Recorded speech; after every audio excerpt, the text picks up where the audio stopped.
We're here at the Agua Dulce Women's Clubhouse, and this evening at their monthly meeting, they're going to have two of the candidates for the Acton Agua Dulce Unified School District Board of Trustees, Chad Wadsworth and Andy Kendall, and they will be guests here to speak in the beginning of the meeting to introduce themselves and have a question and answer with some of the people that are here tonight.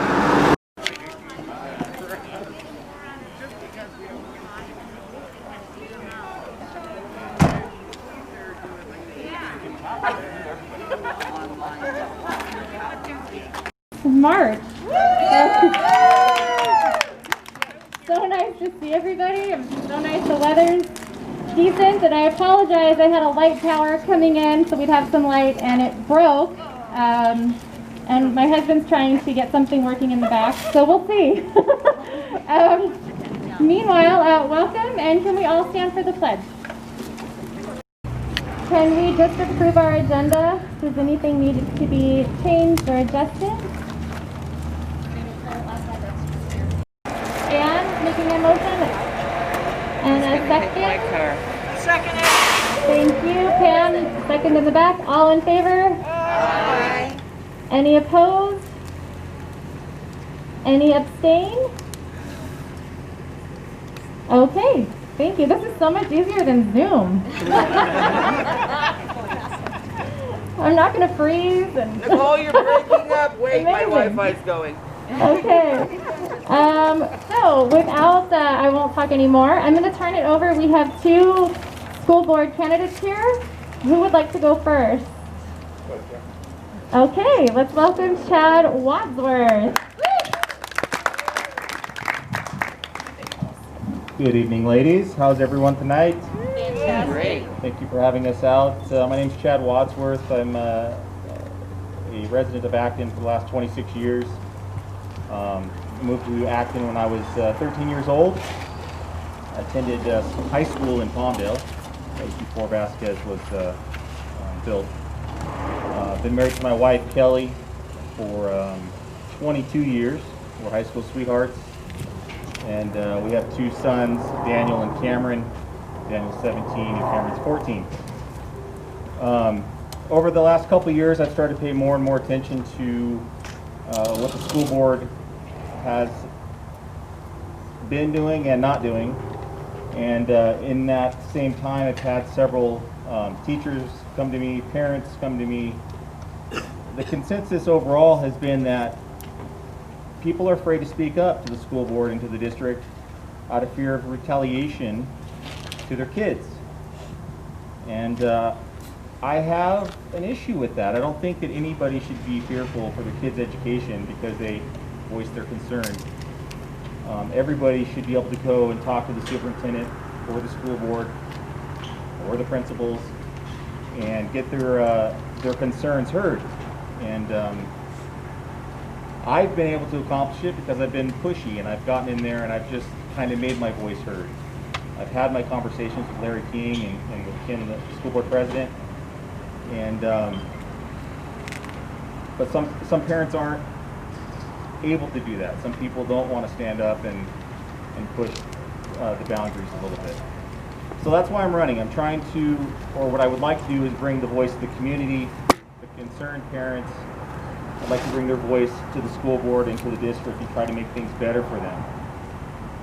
I will tell you, I don't have all the answers, but I'm willing to try, I'm willing to listen. Collectively, I think minds can create a better environment. If you look at our testing scores overall through the three schools, High Desert, out of the three, ranked the best. They have, you know, if you were to use 100% scoring, they're about 52%, 53%. The elementary school and the high school are below that in reading and math, English. That's concerning to me. I think that we should, as a small community, we should be much higher. We only have less than 1,100 students, so I don't see why we're not doing better. And I feel that it's just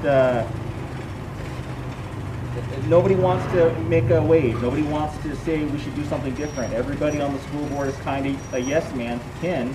Let's do this, Ken says, and everybody's like, okay, let's go.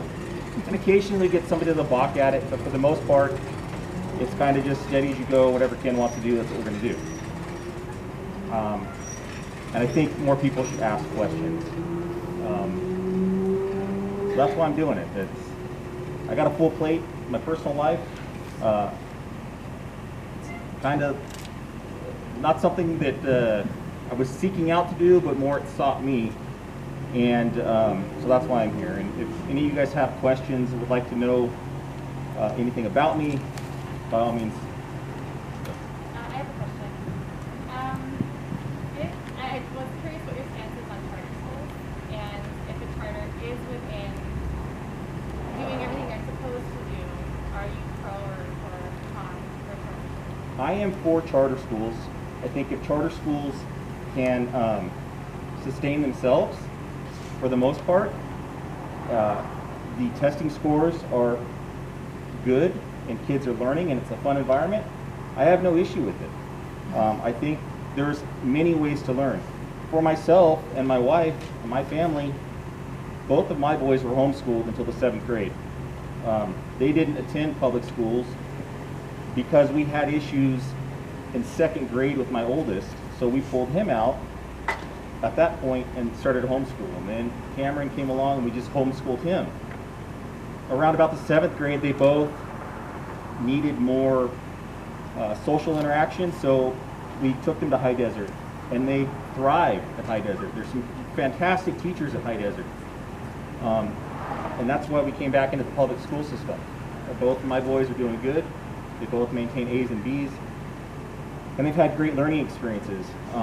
The other part that I will say that I didn't touch on was that we have a lot of good teaching staff at all the schools, but I feel that oftentimes their abilities are stifled because either the school board superintendent or the school board president, sorry, the district superintendent or the school board president will not allow them the opportunity to make or implement certain changes.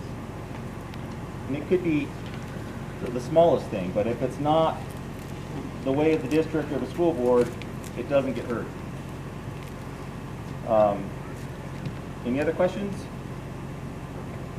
Go ahead. Go ahead. Yes. What would you do differently right now under the pandemic situation where there's no classes that may be students for special needs kids, but for the most part, until the county says open schools, stuff is supposed to be closed. Change anything for right now? Personally, I would have asked for a waiver for the special needs kids so that they could have attended classes in person. It has to be very difficult for the parents that are trying to teach the kids at home that have special needs.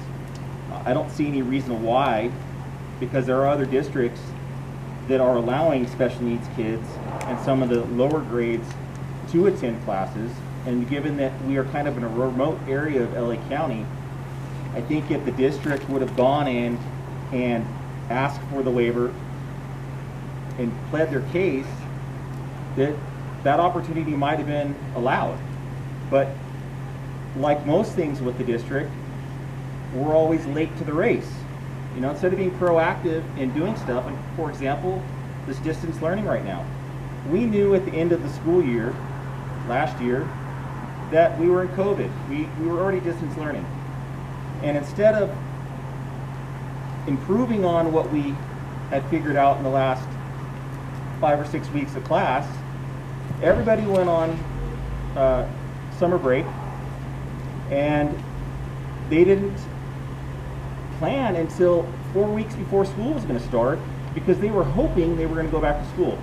Now, in my world, I would have started planning as soon as school let out because we knew what in-classroom learning was like.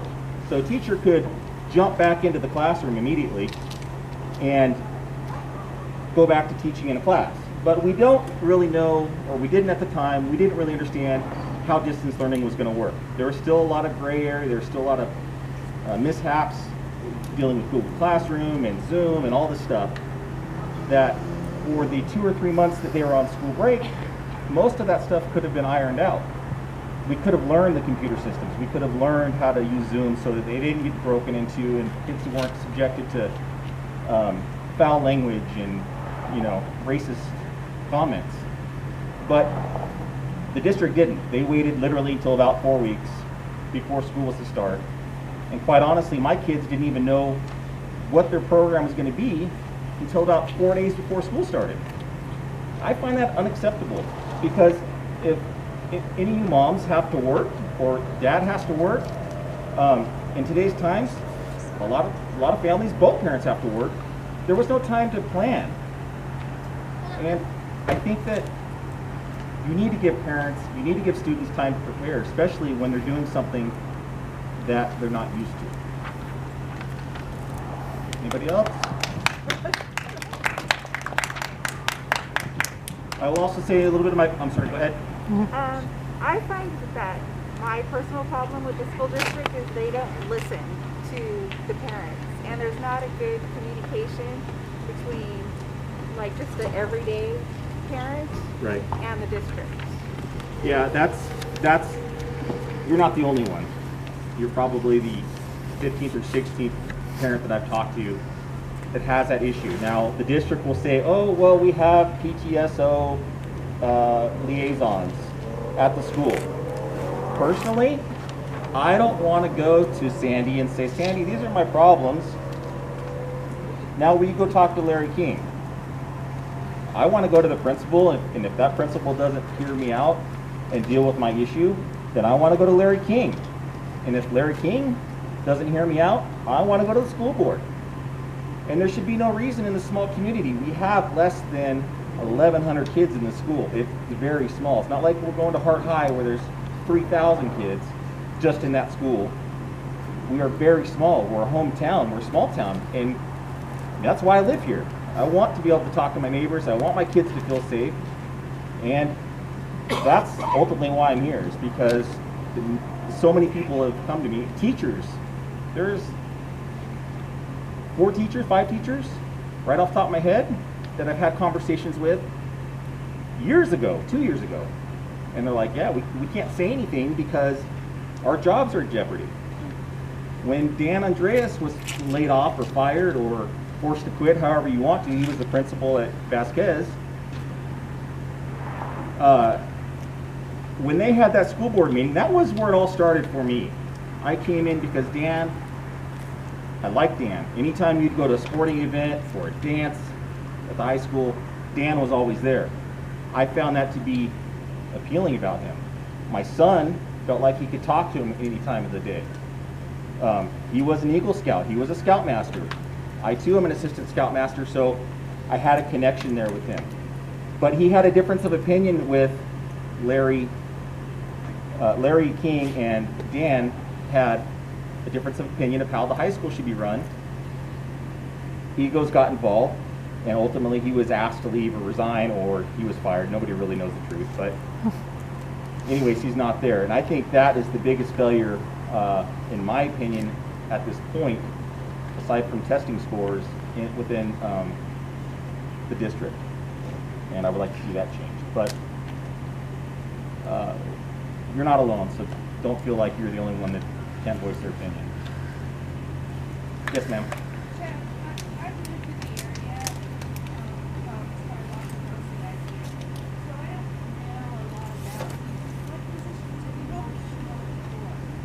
I've never held a public position like this. I'm not a politician. The people that know me in this group will tell you that I am not polished. I am not one to blow smoke. And no, ma'am. The only thing that I've done is I have been an assistant scoutmaster for 7 years within Acton Community Troop 145. So I've helped a lot of boys in our community come through the ranks there. So that's where a lot of my public service, if you want to call it, would come from. And you know, knowing a lot of those kids. Yeah. Yeah. So it's, again, I'm not a polished person, but I'm not afraid to get in and voice my concerns. If you come to me and say, X, Y, and Z, I have this problem, I have no problem standing in front of the four other board members and saying, what are we doing wrong? Why are we not doing something better? And, you know, we need to get our test scores up. We need to get our reading, our writing, our arithmetic stuff back up. We need to go back to the basics because, look, we can't rely on a computer for everything. And I'm sorry, but the kids nowadays, if it's not on a phone or a computer, you know, they're not proficient in it. You know, ask your kid to write a note. If I ask my kid to write a note, I can barely write it or read it. And Ask him to write it. my writing's not great. No, but if you have any questions for me, I'll be here. I appreciate you ladies having me out tonight, and thank you.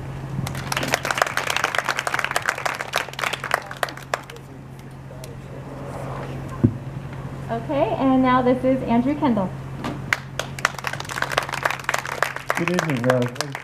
Chasta, thank you for having us and letting us come and address you. So, my name is Andy Kendall. I've lived in, my wife and I have lived in Acton for the last 17 years. We have 3 kids that attend district schools. I have a 15-year-old that's a 10th grader at Vasquez. I have a 13-year-old that's an 8th grader at High Desert, and I have a 10-year-old that's a 5th grader at High Desert. You know, for me, I have a passion for kids. You know, in the community, I've coached soccer for many, many years at Desert Winds. I spent, up until 2 years ago, 7 years as the president of that soccer league. I've coached baseball in Sierra Youth Sports for many years. And then in my church in Acton, I work with 6th to 12th grade youth. You know, counseling them and working with them. So, you know, I learned from my father, who at times worked 2 jobs, but was always there on Saturday to coach my baseball team or my football team. And that you do what you have to do for the kids, right? The kids are our future. And, you know, as I look at what's happened and what I've seen in the schools, I mean, this is a great community. You know, why I moved here, you know, when I told my wife, I came home one day after driving up here with a friend, and he had bought a house in our community, and, you know, we lived in Simi Valley. And I came up here, I looked around, I went to the office of the tractor, wrote a deposit, went home and told my wife, hey, I just bought another house, we're moving to Acton. She's like, where's Acton? Right? And so, but I knew from when I was a kid, my uncle had a ranch here in Acton somewhere. It's too long ago. I was a kid too long ago to remember the details. But this, you know, just driving through here, just the smallness and the hometown feel, and the no traffic signals, and the no street lights, right? This set home to me. So, just about me. So, for the last 38 years, I've worked for an electric utility, City of Los Angeles Department of Water and Power. I started there in 1981 as a entry-level groundman, and through the years I've worked my way up, and currently I'm the Senior Assistant General Manager for the power system. And Los Angeles Water and Power is the nation's largest municipal utility. So I manage about a $4 billion annual budget, about 4,000 employees that report to me. But I think what sets me apart, at least, and what's got me where I'm at, is I understand people, right? I understand that for me, the employees I have and the people I work with are our greatest asset, right? If I don't show up to work for a month, the work still gets done, right? And I look at what my role is. My role is to make sure the people that I support them, right? And I give them the tools and I give them the materials and the training to make them successful. And I see that lacking with our teachers in the district, right? I don't think our district prioritizes. Even with a $4 billion budget, I have things I want to do, I have things I need to do, and I have other things I need to do that I have to do, right? And this district, I don't believe, prioritizes between needs and wants. And then even with the needs, There are things you do today, there are things you do next year. I can help with that, right? I've been fortunate. So I report to a 5-member professional board. They're made up of different people. There's attorneys, there's business people. One of the previous board president that I worked under for 7 years was a 5-term United States congressman. I've been mentored by some really good people, and I think we have really good people on the staff, in the administrative, the superintendent, the assistant superintendent. I think they need to be mentored. I think they need to be helped, right? And I believe this district should be the envy of every district around us with our size and with our abilities. And you talked about charter schools. I believe in choice for schools, right? I believe not every education model works for every child, and you have to find what works for you. But I also believe that our district should be able to, with our size, find a way to offer the things that the charter schools do, right? We should be able to make our district the district of schools of choice, so that the people in this community don't have to drive their kids to Perry, or they don't have to drive them to the San Fernando Valley, or maybe they do pick charter schools or what. But it should be a hard choice. It shouldn't be an easy choice. And we do a poor job. And if you look at the ADA, and if you look at the budget for the last few years, we're projected before COVID started to lose 30 kids a year, every year, for the next 3 to 4 years on top of what we've lost already. And COVID just, tripled that this year. So when you look at that, we have to change how we do things. We have to run a little bit more like a business, but putting the teachers and the students first, right? Again, with a $4 billion staff, right now, I'm not hiring extra people, right? Because I don't know what the effect of COVID is going to be on our business. But if you look at the district, in the middle of COVID, we brought in another administrator, right? At a, whatever the salary was, right? That's a want.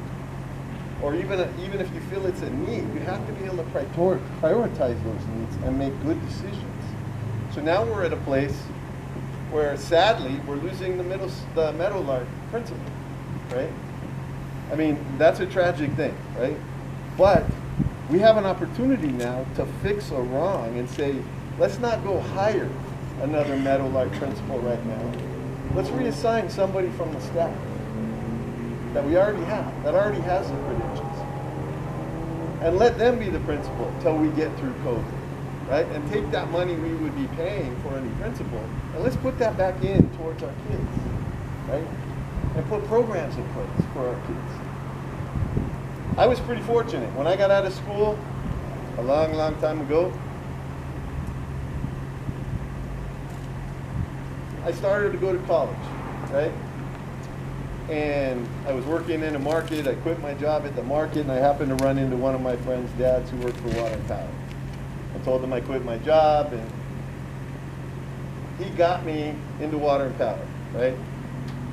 And it was something I thought, okay, it was going to be a temporary job, and I'd work 3 to 6 months. I'd quit. I'd finish school, right? Well, I've been there going on a little over 38 years, right? And I realized at the time I wasn't mature enough to go to college at the time, right? Now later on, I went back, I finished my degree. I have a business degree in business management.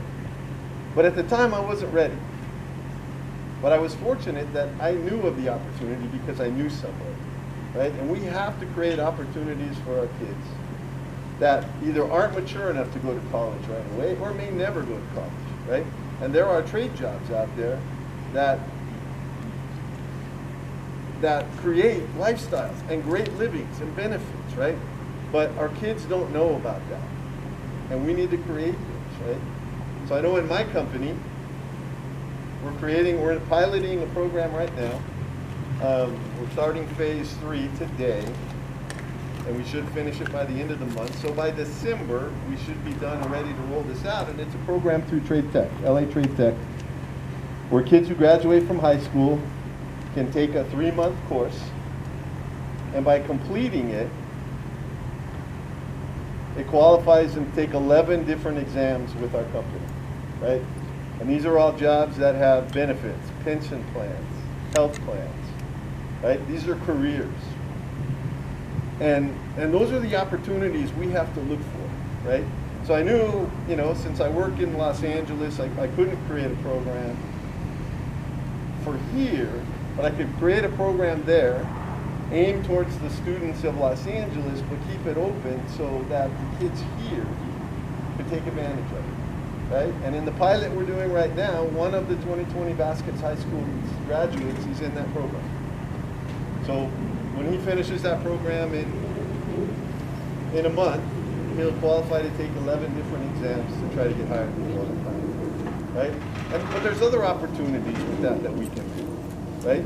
We just have to find businesses and partner, right? There's a lot of trade groups. You know, we're also doing student engineer work and student workers programs for mechanics. We have boys and girls in the schools coming and working with our mechanics to try different programs to see what fits them. And I think we have to be more creative, right? This district isn't creative. I mean, I didn't have, last year, I didn't have a graduate last year at Vasquez. But I was appalled to find out we did nothing for our kids that graduated. Right? I mean, you get one shot at a high school education and one shot at a graduation. And we didn't try to think out of the box, to think how we brought one child in at a time, right? And let them take pictures with a teacher and a principal. Let them be recognized. We didn't let our valedictorian do a speech and put it on the webpage for everybody to see. I mean, we're just not creative when it comes to the kids, and we need to be creative because that's our job.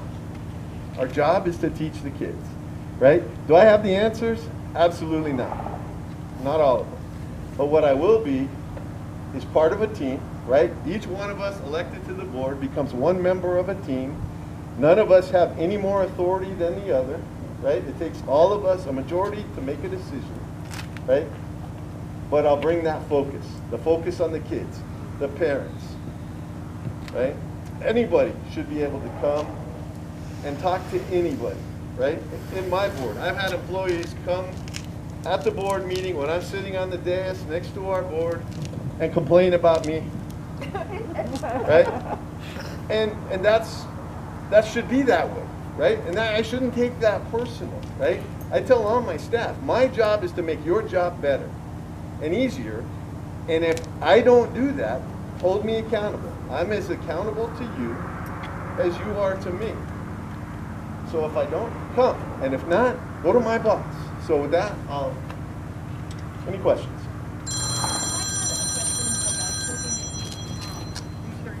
And that was how, in losing the principal at Adwc, can you go over that one more time about how you were thinking of, in terms of putting, instead of hiring another principal, tell me that again, who you would put in that position? So we had several administrators in the district office, right? All of them were former administrators or principals, or many of them, right? So they have the credentials to be a principal. Right? I would reassign one temporarily, at least till COVID was over, at the Meadowlark School, so we don't have to go out and spend the money, because we're going to be paying that salary anyway. So the salary would be the same. That administrator They would be keep still their making the pay right. that a new principal would be making. They would be making whatever their normal salary is, because we're going to pay that anyway. But not the salary of a principal. But we would save the additional salary of a new principal, right? So we would, Would they possibly be making more? would they be making more than the new principal?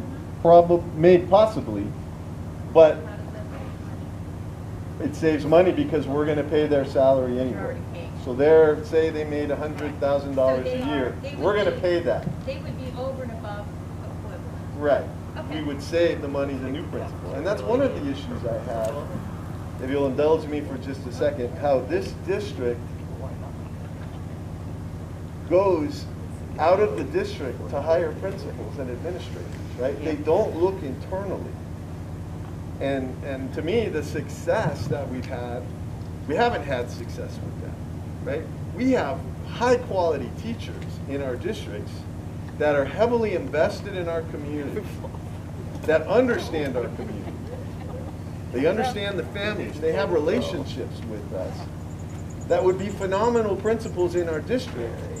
But we go to the outside and we bring in people that don't know our district, right? I mean, one of the issues I had that got resolved was they just don't understand us. And they don't understand that if I have a problem with my child, and more likely than likely other people had a problem with the child, that we all talk, right? We're at soccer games together, we're at baseball, we're wherever, we're talking while our kids are playing.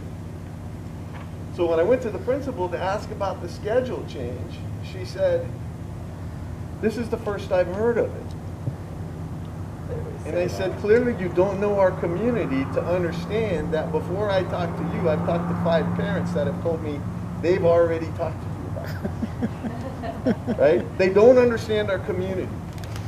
And the first thing they do is they want to make changes. And they'll tell you, stay in your lane as a parent. Well, my lane is everywhere my damn kid is. Yeah. Right? And they want to keep you out of the schools when what makes this district special is the fact that we are so engaged.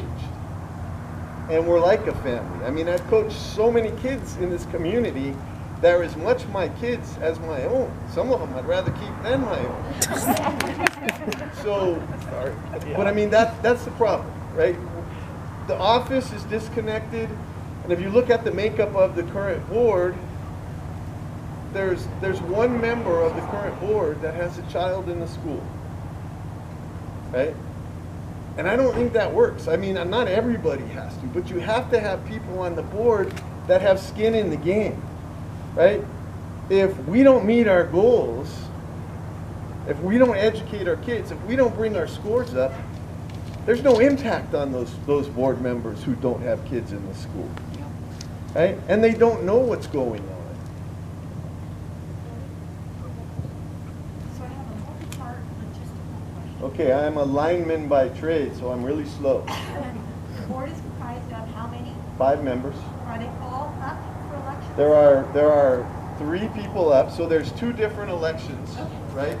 So in the election I'm in, there's myself, Mike Fox, and Tim Jorgensen, right? And it's a 4-year seat, right? And we are the 3 in that election. Okay. Chad and Brandon Roque are running to fulfill the final 2 years of Ed Porter's term from the 2018. And so, you're running against an incumbent, it's you and the incumbent? Correct. Okay. And it's me against 2 incumbents for 2 seats. So there's 2 seats in that board, that election. Will Yeah. get the 2 top There- votes? yeah. 2 of the 3 of us will get elected. Okay, so now here's my question. For each of you, in one sentence, why should I vote for you as opposed to who you're running? One sentence. Can it be a long sentence? Well, I think it's simple. I think you look at whether you're happy with what you've had for the last 2 years to 9 years for one of them. Have they made a difference? Have they made a change? If not, then I think you look at what skill set. We have great people. I'm not, nobody's saying that any of these board members are not great people. They're awesome, right? And quite frankly, the fact that they volunteer, I'm grateful for the service, right? This isn't a question if we have good people. The question is, do we have the right people with the right skills? Good answer. Chad, can I get one sentence from you? Why you should vote for me? Honesty, integrity, moral character, and I want to see our kids succeed. Thank you. Excellent. One last question before I give you my final thought. So there are changes you want to see made in 3 short statements. What would be the top 3 things that you would recommend to the board the day you stepped into the position? The first is, I think we need to put the children first. I think we need to be more engaged with the parents. And I think we really need to put our egos aside and focus on doing the right thing every time.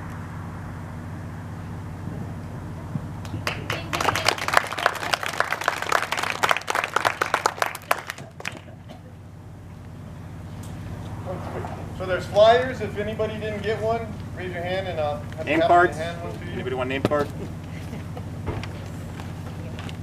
Thank you.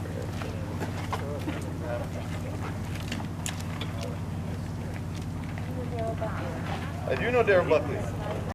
Renovation Committee presentation. I'm going to bring this over to Ms. Patty.